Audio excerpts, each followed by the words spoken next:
Buenas tardes.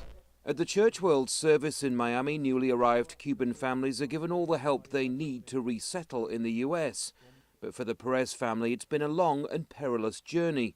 Like many recent arrivals, they made their way through South and Central America and faced a series of setbacks.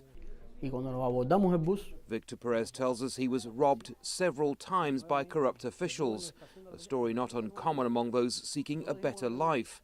But it's the fate of the thousands of other Cubans who've now started making their way out of Central America that's concerning city officials in Miami.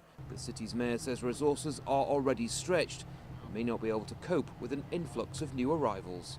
To me, it's a pain to see people living on a parking lot or in front of a store, and we cannot just help them.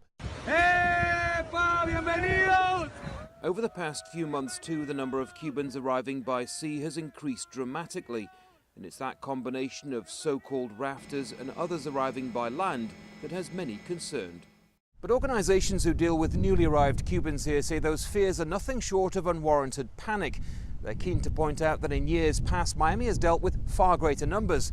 And they also say that many Cubans are now settling in states like Texas, Kentucky and Michigan.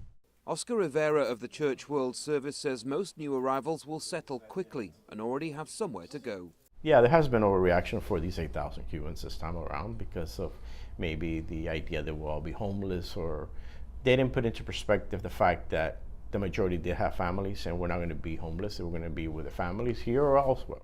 The Perez family are part of the biggest influx of Cuban migrants here for more than 2 decades, but they still have one last journey ahead. They'll soon leave South Florida to make new lives in Michigan. Andy Gallagher, Al Jazeera, Miami, Florida.